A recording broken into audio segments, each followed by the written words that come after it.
Assalamualaikum warahmatullahi wabarakatuh. Oke, gimana kabar kalian hari ini? Sehat? Alhamdulillah. Sebelum kita memulai pembelajaran pada pagi hari ini, kita sama-sama berdoa terlebih dahulu. Berdoa dimulai. Raditu billahi robba wa bil islami dina wa bi muhammadin nabiyya wa rasulah. Rabbi zidni ilma warzuqni fahma. Amin. Amin ya rabbal alamin. Oke. Pada pertemuan kita kali ini, kita akan sama-sama belajar tentang pelajaran fikih, yaitu tentang bab puasa. Nah, pada bab puasa ini pasti di telinga kita seorang muslim pasti sudah gak asing lagi dong yang namanya puasa. Dan saya yakin juga pasti teman-teman sekalian sudah pernah melaksanakan ibadah puasa, mau itu wajib ataupun sunnah kan.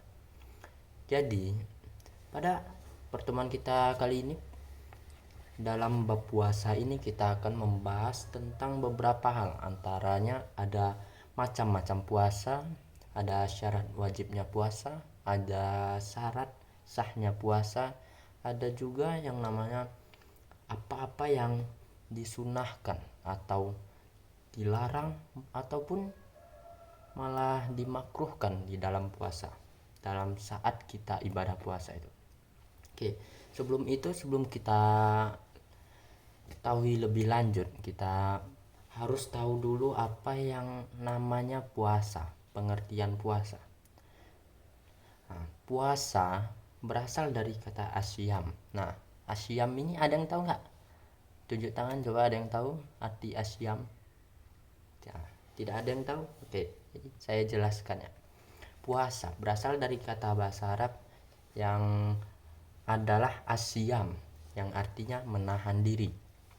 Sedangkan menurut istilah puasa adalah menahan diri dari makan dan minum, dan juga hal-hal yang membatalkan puasa yang lainnya, dari terbitnya fajar hingga terbenamnya matahari. Jadi kita itu berpuasa bukan hanya nahan makan dan minum saja, tetapi nahan makan dan minum dan juga nafsu-nafsu yang lainnya, seperti berkata-kata kasar atau ya bergibah gitu. Kita harus tahan diri dari terbit fajar, yaitu dari azan subuh hingga terbenamnya matahari, hingga azan maghrib berkumandang. Oke.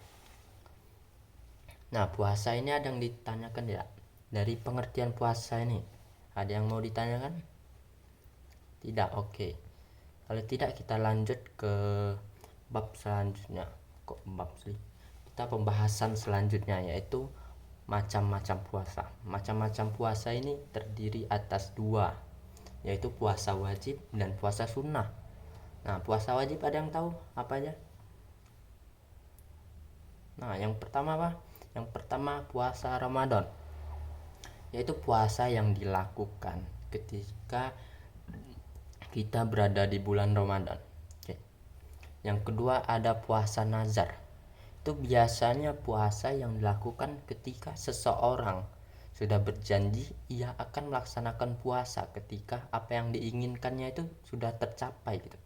Jadi dia udah janji, jika aku ranking 1 gitu, aku akan berpuasa besoknya. Nah, itu puasa nazar tuh.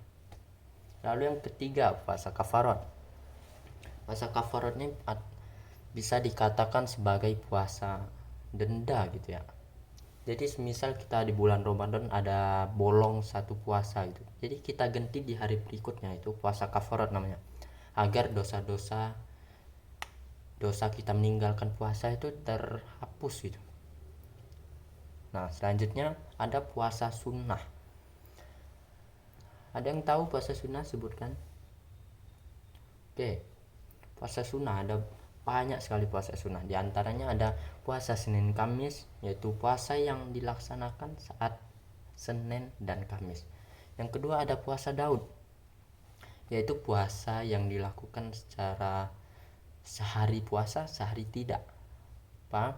Nah, puasa Daud nih misalnya hari Senin kita puasa, hari Selasanya nggak puasa, hari Rabunya kita puasa lagi, hari Kamisnya nggak puasa, terusnya begitu. Itu puasa Daud.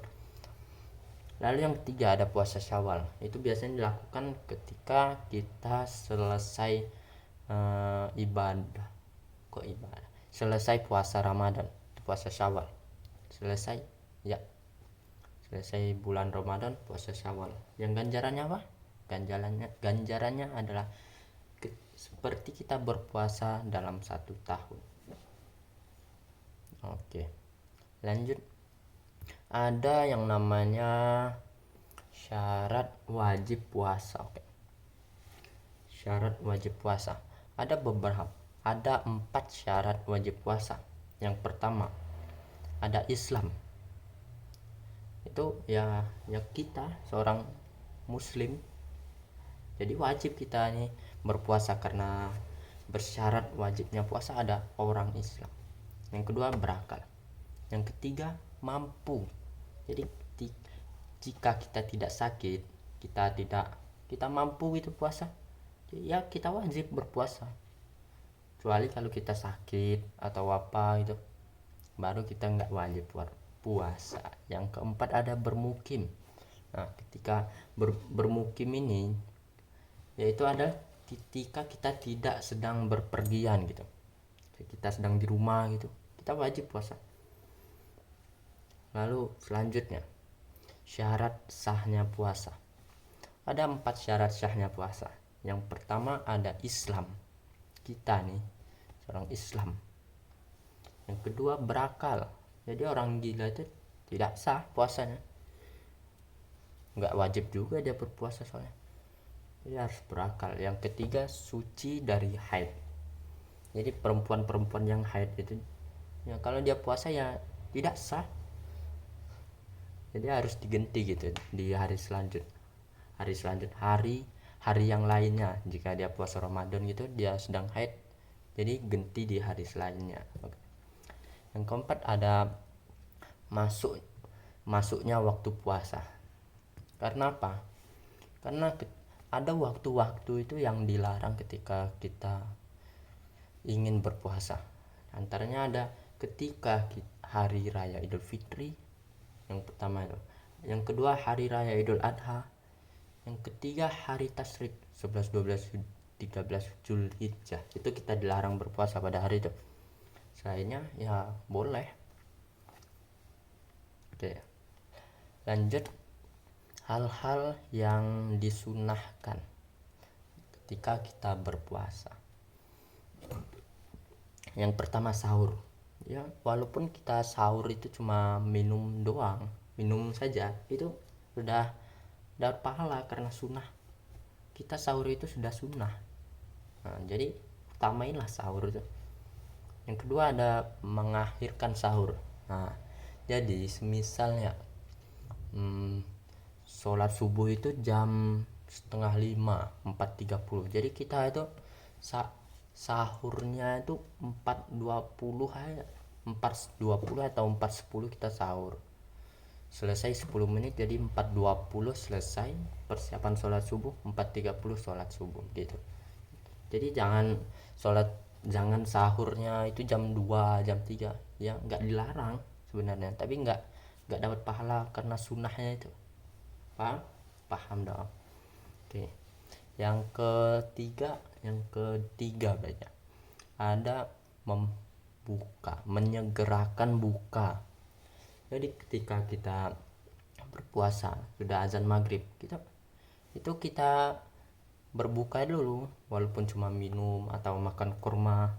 Jadi jangan sholat dulu lah, menyegerakan buka dulu biar kita dapat pahala sunnahnya gitu. Lalu yang keempat, ada memberi makan orang puasa. Nah, jadi ketika kita memberi orang makan berpuasa, kita dapat sunnahnya, dan juga kita mendapatkan pahala seperti orang berpuasa itu dapat pahala tanpa dikurangi sedikit pun. Oke. Mungkin cuman ini yang bisa saya sampaikan. Kalau ada yang mau bertanya, silakan bertanya saja. Langsung saja angkat tangan. Oke. Jika tidak, kita akhiri dulu pertemuan kita pada pagi hari ini dengan mengucap hamdalah dan kafaratul majlis. Alhamdulillahirabbil alamin, subhanakallahumma wa bihamdika asyhadu an la ilaha illa anta astaghfiruka wa atubu ilaik. Assalamualaikum warahmatullahi wabarakatuh.